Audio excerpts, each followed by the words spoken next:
Musaza Kyaddondo wabaddewo obunkenke ku kitebe ky'ekibiina ekya National Unity Platform ekamwokya namunkanga za poliisi we zebongedde waggulu w'ekitebe kino n'ekigendererwa ekitannaba kumanyika. Omusasi waffe Sharif Lukenge yalina ebikirawo. Namunkanga zino eziraze obulambe nti za poliisi ya Uganda zitandise okwetooloola ekitebe kya National Unity Platform oluvannyuma lw'omukulembeze ow'ekibiina kino Robert Kyagulanyi Ssentamu Bobiwine olunaku olwaleero okuyita olukuŋŋaana lwa bannamawulire mwaleetedde fayiro eziraga obujulizi mu bifo ebisukka mu mitwalo 3 mu ggwanga lyonna byagamba nti DR forms zino zooleka bulungi nti yawangula akalulu k'omwaka 2020 mwaka kubanga ennaku z'omwezi 14 omwezi ogwa January omwaka guno. Ennyonyi zino zireeseewo obunkenke n'abamu ku babaka abalonde ab'ekibiina kya National Unity Platform bavudde mu weema mwe babadde bakalidde enkya y'olunaku olwaleero okuwuliriza ebiva mu mukulembeze waabwe amaaso olwo ne bagwolekeza namunkanga za poliisi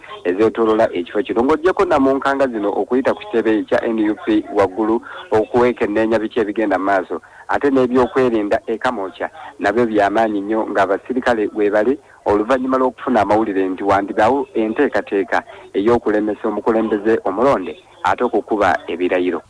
Omubaka mu ssetteeserezo wa Uganda owa munisipaali ey'ekira mu Kyaddondo Ibrahim Ssemujjunganda alangiridde mu butongole nti agenda kuvuganya ku kifo ky'obwa sipiika bwa paalamenti mu paalamenti ey'e11 etandika emirimu gyayo mu butongole mu mwezi ogwokutaano omwaka guno. Ibrahim Ssemujjunganda asinzidde mu lukuŋŋaano lw'abannamawulire ku paalamenti n'agamba nti obumanyirivu bw'alina okuviira ddala mu mawulire saako okuweereza kwe ng'omubaka wa paalamenti bumumala bumaze okufuuka sipiika owa paalamenti omulungi ddala. Katonda bw'anampa obulamu ne ntuusa omwezi gw'okutaano mwe tugenda okulayirira okutandika emirimu gya paalamenti era nange mwenja okulayirira nga memba wa paalamenti owa Kira municipality. Katonda bw'anampa obulamu ne ntuusaayo ne mala okulayira ngenda kwesimbawo okufuuka sipiika wa paalamenti ya Uganda. Sipiika wa paalamenti alondebwa mu miitingi esooka ya paalamenti ng'okulonda okwo akukubiriza ye chief justice oba omulamuzi yenna gw'abeera alonze. Era okulonda okwo enkola yaako yonna eri mu kawaayiro namba 5 ku rules of procedure za paalamenti ya Uganda. Nze Ssemujju ayagala okubeera sipiika wa paalamenti mu paalamenti eno eya Uganda kati mpezezaamu emyaka 10. Bwe naalayira ngenda kuba ntandika kisanja kya kusatu. Ibrahim Ssemujjunganda mu mbeera eno awandiikidde abakulembeze ab'ebibiina ebiina ababaka mu paalamenti ey'e11 okuli National Unity Platform, Justice Forum, Democratic Party, People's Progressive Party ne Uganda People's Congress saako ekibiina kye ekya Forum for Democratic Change kyavaamu okubategeeza ku nteekateeka ze ez'okwesimbawo ku kifo ky'obwa sipiika. Ibrahim Ssemujjunganda agambye nti ebibiina ebiri ku ludda oluvuganya gavumenti kye kiseera bitambulire wamu. Musoma amanya g'abantu beerese tugewayo butunuzi tukube engalo. So mpandiikidde ba president nga mbategeeza tulina obuvunaanyizibwa obuli constitution to provide alternative. NRM buli kyereeta kyemba mulaba mu nkola bwe baleeta budget nga opposition batubuuza eyaffe. Bwe baleeta policy statement nga batubuuza ez'opposition. Buli ekireetebwa opposition eteeka okuba ng'erina tekitegeeza nti kyoleese kifuuka ky'opposition yonna represent the opposition mu kukireeta. Kyeva mulanga ebiteeso byaffe bye tuleeta bimaliriza ebimu biyingidde mu budget ebirala biyingidde mu policy za ministries. So therefore siyangiridde kubeera candidate wa opposition ne Saturday nensubira nti opposition bonna tiriyo opposition atagenda kumpagira abo bomba 19 nga anaaba eggwanga n'aligamba ati bw'abuuziddwa okunnyonnyola ababaka abakuliddemu kakuyege w'okumunoonyeza akalulu. Ibrahim Ssemujjunganda agambye nti abamu bali mu kibiina ekya National Unity Platform, abalala mu kya National Resistance Movement, abalala mu kya Forum for Democratic Change, saako n'abo abataasobola kuwangula, n'agamba nti mu nnaku ezitali zeewala waakulangirira ttiimu kabiriiti egenda okumunoonyeza akalulu. Ssemujjunganda olutuukidde olwaleero nga yennampala w'oludda oluvuganya gavumenti ekifo kyagambye nti kimuyambye okumanya ebizibu ebiruma ababaka banne entambuza y'emirimu mu paalamenti n'ebirala. Semujunganda bwe yalinga yakayingira mu parliament ey'omwenda yasooka kulondebwa nga minisita ow'ebyettaka ow'oludda oluvuganya gavumenti n'alondebwa nga minisita ow'ebyamawulire ku ludda oluvuganya gavumenti n'alondebwa nga nnyini ntebe w'akakiiko ka parliament akalondoola entambuza y'emirimu mu bitongole bya gavumenti nga kaakano ye nampala w'oludda oluvuganya. Ibrahim Semujunganda agambye nti Parliament ne Uganda byetaaga speaker ateekubiira mu ntambuza y'emirimu era agambye nti mu bukulembeze bwe ayagala kuzzaawo kitiibwa kya Parliament ya Uganda. Nganda yeebazizza Speaker Rebecca Kadaga n'omumyuka we Jacob Olanya olw'emirimu gye bakoze mu bbanga lyabwe kyokka n'agamba nti waakuweereza okubasingako. Musaza Busira abamu ku bannakibiina ky'NRM mu disitulikiti ey'e Wakiso bafulumizza alipoota mwe batadde ezimu ku nsonga ze bagambye nti ze zaabawanguza mu kalulu ka 2021 era beetegefu okuzanjulira abakulira ekibiina. Omusasi waffe George William Kakooza alina ebikirawo. Abamu ku bannakibiina kya NRM abafulumizza alipoota ku ntambula y'akalulu nga bwe kaatambula mu constituency eya Busiro South omuli eggombolola ey'e Bussi, Town Council ey'e Katabi, Town Council ey'e Kajjansi awamu ne Town Council ey'e Kasanje bakulembeddwamu amyuka akulira akakiiko k'ebyokulonda ku disitulikiti e Wakiso Shaban Kaoya ku kabaga akategekeddwa bannamukutu gwa WhatsApp Busiro South NRM One Family n'ekigendererwa eky'okuzzaawo emitima gy'abantu abaawangulwa mu kalulu. Ku mukolo guno Shaban Kaoya annyonnyodde ensonga 5 ez'abaviirako okugwa mu kalulu nga kuno kwe kubadde okw'obutalonda na bukiiko bwa kibiina kino okuviira ddala ku byalo. Naye okutuuka okufiirwa ne mujja n'olugoye olwa yero ne fulaaga ne muziwanika nze wange temubireetanga bikola makulu ki for over 35 years in power kiba tekikola makulu bateekole difference bapate members babeere n'enjawulo mu bitundu mwe basibukira ddala kitegeeza pate ejja kuba esimbi emirandira ensobi endala eyakolebwa mu pate tikasita tetwalonda structures nga tulinamu abantu omwagamba nti nze nakoowa ngera kituufu yakoowa mwenemu mubala nti programu zaffe ssentebe gundi gyali gwe zigenda otambulirako ssentebe taba mukyamu kudaivatinga resources zammwe n'aziteeka walala ye walowooza mukadde ako nti wewagenda omukolera era yensonga lwaki awasinga bwe twatambula bwe tutyo olw'ensobi ezakolebwa nga zikolebwa ddala abakulembeze. Ne ssentebe w'abavubuka ba NRM mu disitulikiti ey'e Wakiso Ssaalongo Kajubi Henry asinzidde ku mukolo guno n'aleetawo ekiteeso eky'okutondawo ekibiina ky'ebyenkulaakulana ekituumiddwa Busiro Development One Family ng'omukolo guno gye guggweredde watondeddwawo akakiiko akakulembera ekibiina ky'enkulaakulana kino. Minza Mwine yalondeddwa nga ssentebe. Musaza Buddu ab'obuyinza mu disitulikiti y'e Kalungu balangiridde ebikwekweto eby'okusaanyawo obusundiro bw'amafuta obugenze bumerukawo mu Kimpatiira bagamba nti ababugunjawo tebasooka kufuna lusa ate nga babuteeka mu bifo we buyinza okubeerera obw'obulabe ku batuuze. Omusasi waffe Nsubuga Muzaffalu yalina ebikirawo. Okusinziira ku mubaka wa gavumenti atula mu district y'e Kalungu Pastor Caleb Tukayikiriza saaka akulira abakozi n'emirimu e Kalungu Kao Okyeni James Andrew bagamba nti obusundiro bw'amafuta bungi obumeruseewo mu district y'e Kalungu ng'ababuteekawo tebasooka kufuna lukusa kuva ku district.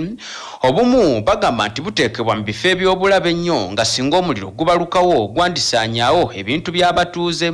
Bw'ati RDC Pastor Caleb Tukayikiriza alabudde abateekawo petrol station zino nti ekikwekweto kigenda kukolebwa obusundiro buno babumenyewo. Abantu b'e Kalungu njagala kubasaba nti ffena mukkirize tuyige ate tugoberere amateeka. Tuwaliwo ensi etalina amateeka. Waliwo abantu abayingidde nnyo mu bizinesi ya okuzimba petrol stations. Ebyo tibikkirizibwa.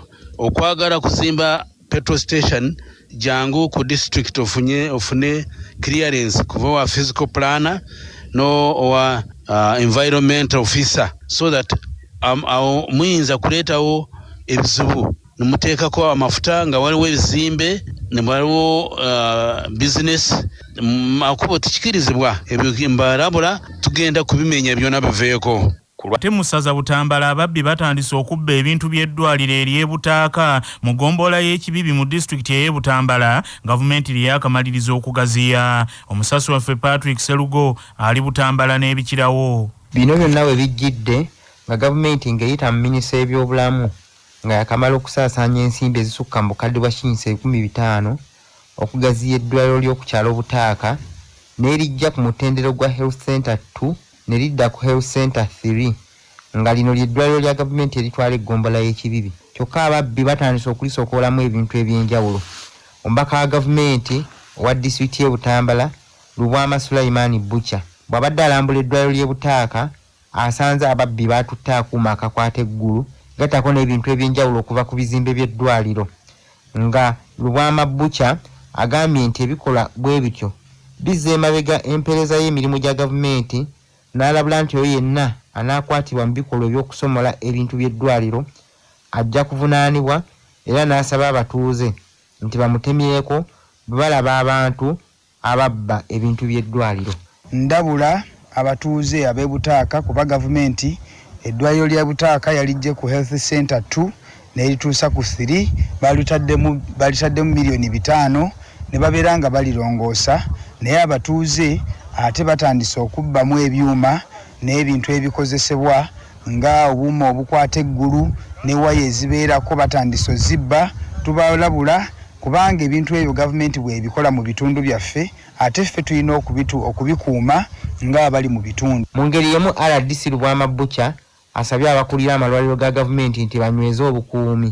Mu nteekateeka y'okutumbula omutindo gw'ebyobulamu mu disitulikiti y'e Butambala, RDC Lubwama Sulaiman Butcher wamu n'omumyuka we Ssaalongo Kalema Fred Pax buli lunaku basazeewo basooke kutalaaga malwaliro ag'enjawulo mu Butambala okwetegereza empeereza y'emirimu. Kuddayo musaza Busiro omukadde w'emyaka 67 alaajanidde gavumenti ya kuno emuyambe ku bantu abeesomye okubba ettaka lye nga kwe batadde n'okumutiisatiisa okumuwamba.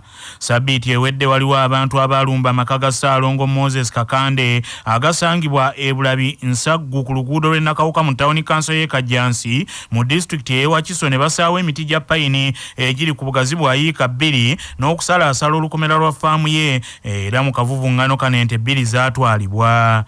Kakande Moses aliko balumiriza okwagala okumuwambako ettaka lye nga bakozesa olukujjukujju wamu n'okumutiisatiisa, era wano wasabidde ab'obuyinza bamutaase ku beesomye okubba ettaka lye eriwerako yiika 42. Nkubira ab'obuyinza mu gavumenti bayingire mu nsonga zange. Payini yenna baamutema ali ku ttaka. Alina ebiwandiiko byagamba mbu musayininge. Nze nga sisobola kusayininga kiwandiiko kye sitegedde babiba mu Luzungu. Ndi mweraliikirivu kuba akamogo ayinza okunzita. Wasalidde ebyuma ebitayogera naye ate nze ayogera. Ndi mweraliikirivu nnyo era seebaka tulo. Ab'omu maka ga Muzeeyi Moses Kakande bagamba nti basula emitima gibeewanise olw'ebyo ebizze bibatuukako omuli n'okusaawa emiti ewaabwe wano e Bulabi Nsaggu. Baba basigulano ngeri bwe basala emiti kyatuwa obweraliikirivu tetumanyi kikiddako kuba kakati era ne bamala bamutwala tubeera mu bweraliikirivu naffe nnyini tetumanyi kikibakiddako ne bajjawo omutu omukulu fale tusigalawo ensonga ya ttaka. Amanyi sawa ze tweggalira 12 nga tuggaddewo oluggi. Nze Musenze Geoffrey era nga ndi mutabani wa Muzeeyi Kakande nga yayonoonye ebintu byaffe n'amenya angolayini za faamu n'atema payini waffe. Payini oyo gwe mbadde nsuubira n'okugyamu ssente kuba mbadde ku ssomero. Kati tuli mu kutya kuba nze mbeera ne Muzeeyi naye kennyini ndi mu kutya. Mu Kampala n'emiriraano, Luuko Owesigira ategeezezza nti batandise okunoonyereza ku nsonga zino okuzuula ekituufu. Bw'abanga agamba alopye ensonga ku poliisi kitukakatako nga poliisi okunoonyereza ku nsonga ze. Kyetusaba tuwe buwibudde tutulule mu nsonga ze tuzinoonyereze. Kyabassa bwegezezaako okunoonya abalumirizibwa okwenyigira mu kubba ettaka lino tesobodde kubafuna. Okuddayo mu ssaza Buddu abatuuze mu tawuni kanso y'e Butenge Bukomansimbi bawanjagidde poliisi y'ebidduka mu disitulikiti eyo ekome ku bagoba b'ebidduka abavugisa ekimama nga kaakano bamalawo obulamu bw'abantu baabwe ku luguudo oluva e Ssembabule okudda Evviira. Omusasi waffe Mubaraka Sebuufu Junior yalina ebikirawo. Wadde ng'ekitongole ekivunaanyizibwa ku nguudo kiyunula kyavaayo ne kiteeka obugulu mu buhampusi ku luguudo luno era ne kiteekawo n'ebifo ewasalirwa ekkubo ebimanyiddwa nga zebra crossing, n'abatuuze b'e Butenga bagamba nti ekirina okubayamba ye poliisi y'ebidduka kuba abavuzi b'ebidduka bangi abamu tebamanyi kugoberera mateeka ga ku nguudo. Kino kiddiridde emmotoka okutomera omwana wa mutuuze munnaabwe nga yamutomerera mu namba 5 kyokka emmotoka eyo n'edduka kakakati omwana ono ali mu ddwaliro evviira Maria apookya na bisago ng'ate talina buyambi. Omukulembeze mu ddiini nga ye imaamu w'ekagoyegoye Yiga Kasimu ategeezezza nti bazadde b'omwana ono okuli kitaawe Kaweesi Moses n'omujjanjabi mu ddwaliro evviira Maria tebalina buyambi era omwana waabwe ali mu mbeera mbi. Kwe kusaba poliisi y'ebidduka e Bukomansimbi ebayambeko okukwata emmotoka eyatomera omwana waabwe. Taata wako talina ssente, maama wako talina ssente, ate omukyala akaliko mukazi agamba naye akooyeeyo ku ddwaliro nabo abasawo basomeddwa kuba kakati jjukira be bamuwa omwana be bamuwa n'emmere yawo embeera akaana gye kalimu. Emmotoka yamutomera naye n'edduka naye ati bagambye ennamba balina bazimanyi tibafuna kuyambibwamu awo kugenda ku poliisi kubigobagobako bambi asaba buyambi era ebyo nga biri bityo abatuuze b'ekigangazi era e Bukomansimbi bawuniikiridde ennyumba 3 bwe zikutte omuliro mu kaseera ke kamu ng'abatuuze bagamba nti waliwo ebintu bya mutuuze munnaabwe nga buli nnyumba mwabiteeka ekwata omuliro nga kino bakitadde ku byawongo.